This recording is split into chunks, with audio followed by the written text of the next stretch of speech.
All right, so welcome to my talk about building community around your company's open source projects.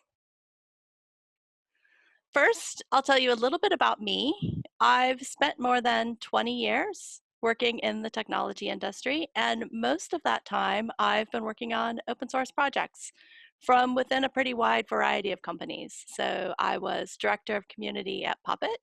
I was community lead for Intel's Open Source Technology Center.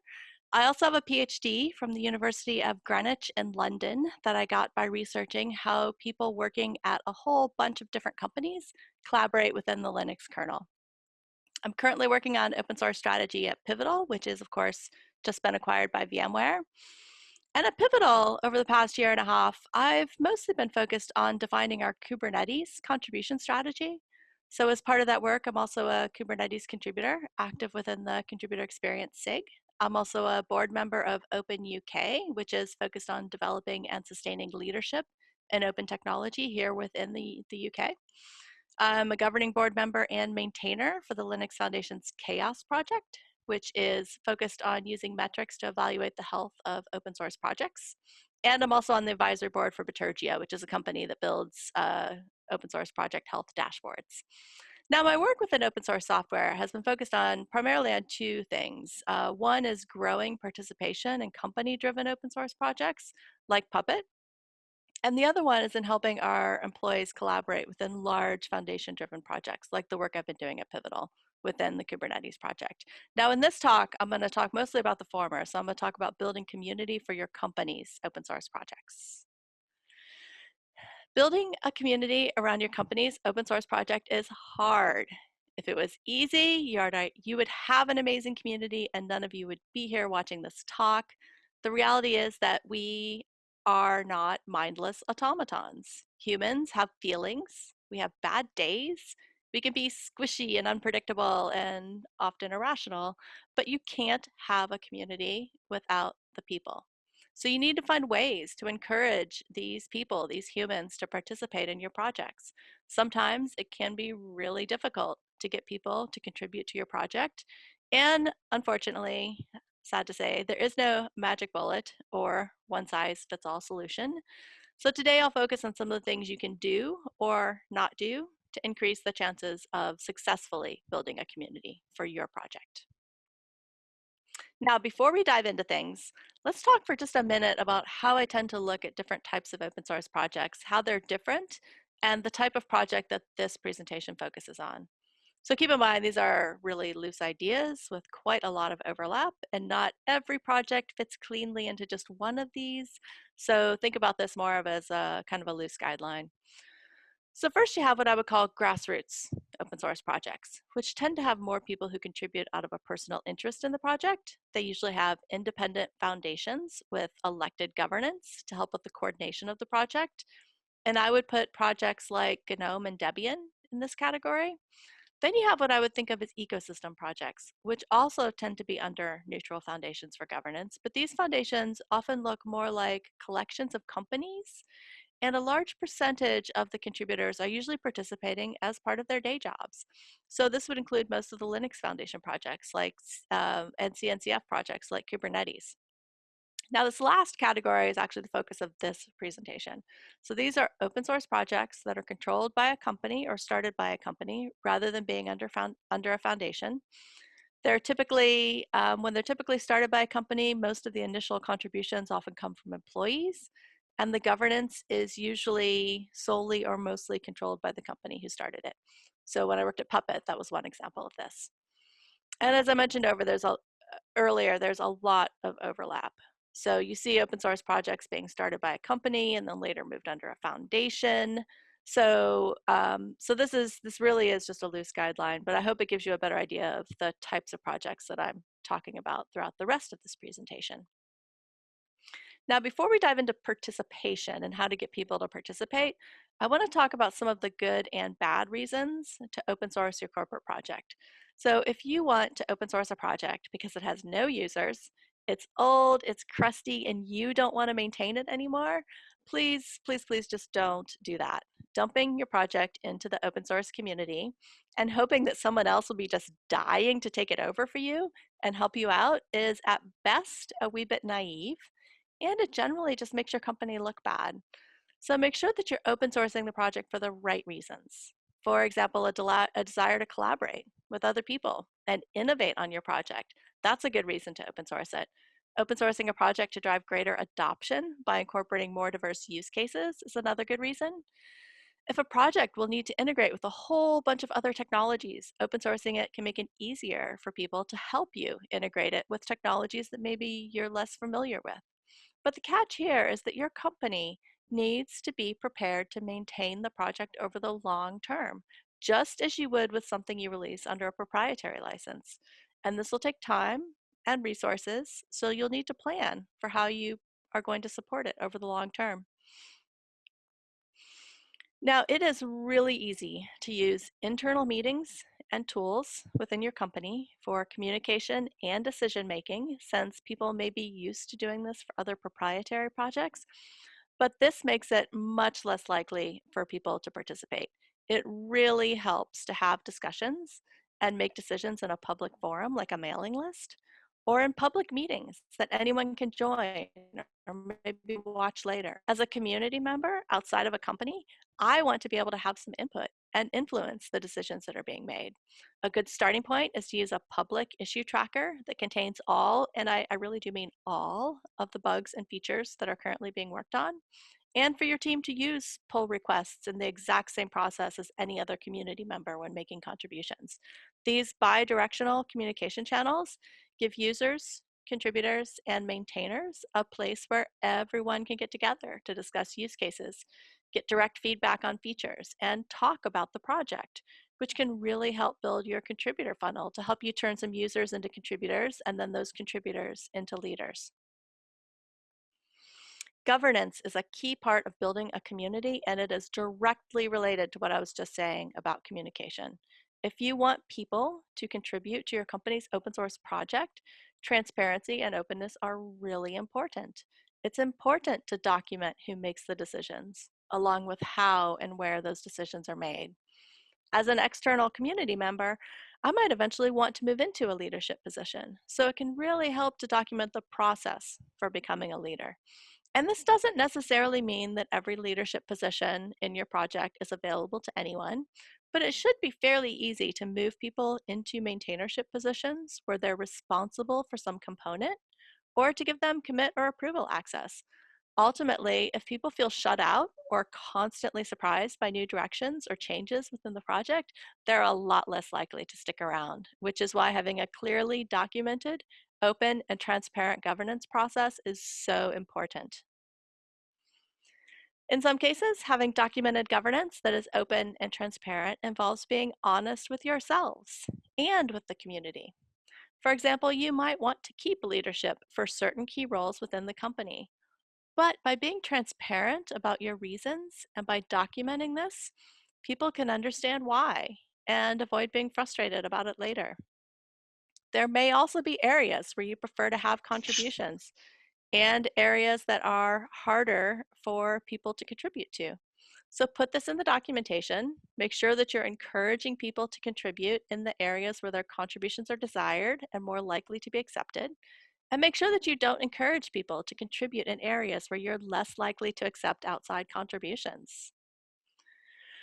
You should really take a close look at anything that might be a barrier to contribution. For example, are all of your project meetings in a single time zone that isn't likely to work for people in other locations? Is it hard to find information about contributing? Having amazing contribution documentation, training, and mentorship can also reduce information barriers and make it easier to contribute. Do you have a CLA process or a contributor license agreement process? If so, does it make it too difficult for contributors? Or is the process difficult for your engineers, which can make it hard to accept those contributions? And if the community doesn't like your CLA, then it can really kind of kill the entire project and you really never get a chance. I was talking to a friend who worked at a big company with a particularly difficult CLA, and the projects they had with that CLA failed from a community standpoint. But projects they sponsored that did not have their CLA tended to do well. If you're stuck with a CLA, then a generous CLA exceptions for obvious or minor fixes that are built into your CLA bot can really help. One of the first things I did when I was hired at Puppet was to fix our CLA process, which was horribly broken and not integrated into GitHub, which made it nearly impossible to accept contributions because the engineers couldn't determine whether the person submitting the pull request had signed the CLA, which was in an entirely different system, which resulted in a lot of neglected contributions. I tried to get rid of the CLA entirely and move to a developer certificate of origin or signed off by process, which is a great option to reduce the barrier to entry for your project. I just talked a bit about CLA versus DCO, and you probably want to have one or the other, but this decision should be done in context of the license. A few licenses, like Apache 2.0, have some protections built into the license, so it tends to pair nicely with a DCO process, which is a developer certificate of origin, or sometimes called a signed off by process. And it helps to select a license that companies tend to like, so they're more likely to allow contributions from employees. Some of the Apache, BSD, and MIT licenses tend to be pretty popular with companies, but whatever you do, do not try to make up your own license. There are a whole bunch of OSI approved licenses, and your needs are not so special that you can't make one of the existing OSI licenses work for you. I'm not a lawyer, I don't play one on TV, so you need to talk to your legal team and make a business decision about the type of licenses, which type of license is best for you. But I encourage you to also do your own research to understand how your licensing and other legal decisions will impact your efforts to build a community around your project. Now, just like Ricky Ensley convinced me to run my first and only marathon a couple of years ago in Scotland, it can take quite a bit of encouragement to help people participate in your project in a way that helps them become successful contributors. You should make sure that you're proactive about helping community members contribute in meaningful ways. One good way to do this is by marking non-urgent and easy to solve issues as good first issues that new contributors can pick up. You can use help wanted labels for issues that your team might not have the expertise or the time to fix right away. And these two are a bit different. So help wanted issues usually require some project expertise and they might take a bit more time to solve. On the other hand, good first issues should have easy and quick solutions that someone new to the community could easily tackle. The key here is in making sure that your employees actually leave these for other people to work on. You can also ping specific people who are involved in the community, but maybe work outside of your company, and ask them to provide feedback in an area where they have expertise or maybe answer a question, which helps these people see that you really do want their feedback and hopefully encourages them to offer it proactively within your community the next time. One of the things that I see way too often is overeager employees who jump in immediately to answer every question or reply to every single post. Now, at first glance, this just seems super proactive and responsive, but it has a really distinct downside. It can inadvertently set the expectation that employees will always be the ones answering questions and making decisions. You need to give the people who aren't working on this full time at your company the opportunity to participate and then actually leave space for them to contribute. You'll also need ways to promote your project. This is an area where company-driven open source projects actually have a slight advantage. Companies have existing marketing channels and people who can help. So don't try to do all of the promotion for your project yourself. Marketing may look easy. I have learned the hard way that I'm kind of terrible at doing marketing, and it is way harder than it looks. The marketing team is not your enemy, and they are not evil. The really amazing marketing folks will take the time to partner with you, learn about what you're trying to achieve, and come up with really solid ideas for how to promote your project in a way that resonates with your audience. Your marketing team can help you take advantage of all of the many things that they're already doing for the company as a whole. They can help you get information about your project into newsletters, blog posts, social media, and all kinds of things you would never think of on your own. Now, planning and product management is one of the things that company-driven open source projects tend to struggle with the most. Most companies have established product planning processes and whole teams of product managers who use those processes to plan for new features and upcoming releases. In a lot of companies, product managers are in a separate product team outside of engineering. And some of those product managers may never have worked in open source communities. And moving to a transparent process in the open with tools that allow anyone to participate is a big change for some teams. And it might require some extra training, mentoring, and practice to get this right. The goal is to move away from using your internal tools in private meetings to make the product decisions by moving as much as possible to things like public issue trackers and GitHub projects where anyone can see and contribute to the features that are planned for upcoming releases. Where I see companies underestimate the amount of effort required is usually related to the time it takes to collaborate with the community. A lot of people think that open sourcing a project means that they just get more help for free and it'll be a whole lot easier. But the reality is you need to have people available to answer questions, discuss new features, and provide feedback on new contributions. Every company I have ever worked for has at one point struggled to manage the flow of incoming pull requests for open source projects. It takes quite a time to evaluate those contributions and provide that feedback. One of the problems is simply time. It does take time to thoughtfully reply and coach people through making improvements to their contributions. However, it is not just about the time. The people working on pull requests need to be comfortable providing tough feedback. The reality is that some pull requests will contain poor quality code or possibly never be merged because of fundamental conflicts with the direction of the projects. It's important that employees respond to these in a way that's clear about the future of the contribution, but also shows empathy and appreciation for the hard work that someone put into that contribution. Providing feedback is a skill, and your employees might not magically just have those skills. They might need some training and mentoring to help them provide constructive feedback within your community. One of the other benefits of working on a corporate open source project is that your company probably has close working relationships with partners and customers already.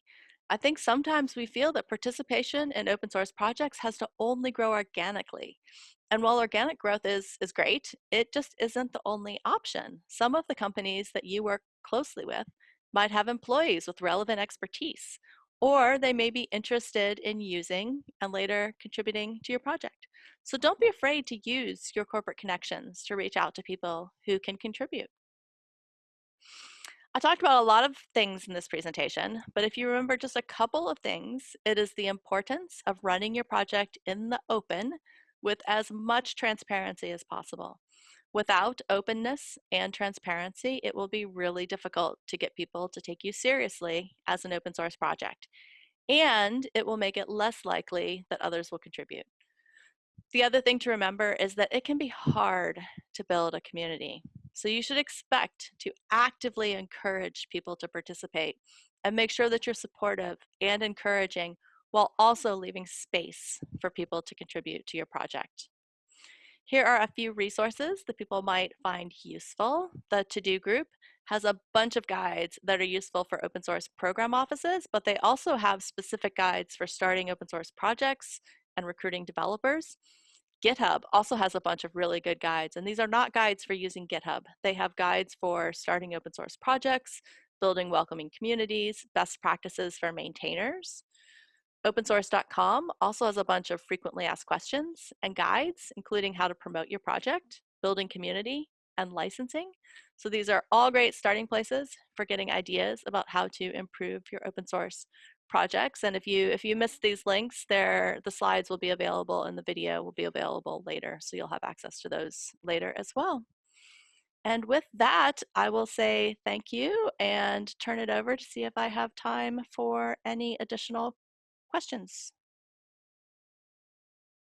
Perfect. Thank you so much, Dawn. Yeah, we do have time for questions. So we have a Q&A feature. You can find it down the bottom of your screen. If you move your mouse down to the bottom of the screen, you can click on the Q&A there and you can ask away some questions. We have we don't really have any questions as such, more statements really of frustration. Folks who are with companies that find it difficult to really move forward on this, and when they try to talk about it, they don't feel like it's fertile ground for these sorts of conversations. Do you have any experience of that, Dawn? Have you seen much of that? Yeah, absolutely. I would say that was it was a lot more common in the early days of when I was working in open source, so kind of the, early 2000s or so. This was incredibly common. I would say that it's getting less common, but is certainly still difficult in some of these big companies, especially some of these companies that aren't used to doing things in kind of an open, transparent way. And I would say that it really you really have to kind of wear people down. So, you use the resources that you have. There are lots of guides about why open source is a good thing, and use data whenever you have it. So, there's loads of data that's available about why people should use open source software. I would say try to continue to build a business case within your company for using open source software, and it may take a while, but I think it's worth it. So you have to plant a seed and be patient and kind of gently water it and nurture it, and eventually you might get what you actually want. Okay. Yeah. So more questions coming in now. So we had one here from Jonas. Hopefully, Jonas, I've pronounced that correctly. But Jonas is asking, can you explain a little bit about using a developer certificate of origin in place of a CLA? Now, that means very little to me. Does it mean something to you? It does. Yes, Perfect. absolutely. Yeah, so this is something I'm actually pretty passionate about, interestingly enough. Um, so so I obviously it's up to your company to make a business decision about which one is right for you. From a community standpoint, a developer certificate of origin has a lot of advantages because all it requires is for the developer to include a signed off by element in each of their commits. So it just says signed off by, Dawn M. Foster email address. And what that means is that I have agreed to the developer certificate of origin, which is usually just a few bullet points that basically says that you're allowed to contribute this code and that you either own the code or that you have the rights to distribute it. So it's a way of developers self-certifying that they have the ability to contribute that code. And it creates kind of a paper trail for who contributed what and from where. So it's a bit different. So a contributor license agreement is an actual agreement that you sign that then you are allowed to contribute to a project. So this is a lot more difficult. So a lot of companies, I have a friend that works at a big company in the financial industry, and their developers are not allowed to click through contributor license agreements. So if they want to contribute to a project, it involves putting together a piece of paper that they need to have their CTO sign. So in some cases, this is a huge barrier to entry, right? So the contributor license agreements do offer maybe possibly a few more protections, although um, that could be debated. So, but from a community standpoint, developer certificate of origin is definitely easier for people to sign, or you don't sign it. It's easier for people to use and contribute to a project. CLAs are an additional hurdle, but your company might require them, and that's ultimately a company decision. Cool. And one more question. So, folks may be working from home at the moment.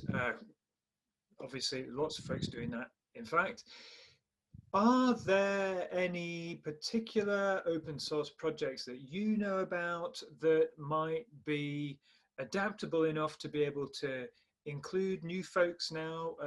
Maybe they're working from home, maybe they get more opportunity to choose what they're working on as flexibility is becoming more important.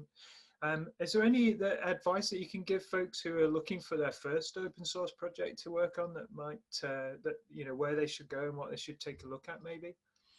Yeah, absolutely. I would say that most of the open source projects, if not all of the ones that I've personally worked on, are incredibly remote friendly because they do tend to use tools that are, you can use anywhere in the world, right? So there are mailing lists, Slack channels, GitHub pull requests. So I would say from that standpoint, there are loads of places to contribute, and yeah, most of them, if not all, are pretty remote friendly. And so I would say pick, if you're interested in picking a project, I would pick something that you're passionate about. So right now my sort of mostly off work time contributions go to the Chaos Project, which is an open source metrics project for project health for open source projects.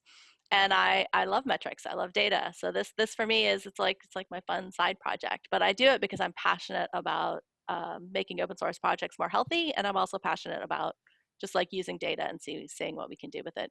So for me, that was kind of a good place for me to start. Yeah, and I guess it gives you that variety as well, doesn't it? You could Mhm. choose the things that you're passionate about. Like you said, you could go out there and try something completely different to what you normally do in your day job. Uh, Totally. and Yeah, most, so sorry to interrupt. My partner actually contributes to an open source diving software called Subsurface. So there are open source projects for probably any passion that you might have. There are open source projects for gardening, for diving, for just about anything. You can find an open source project that's developing software for some aspect of it.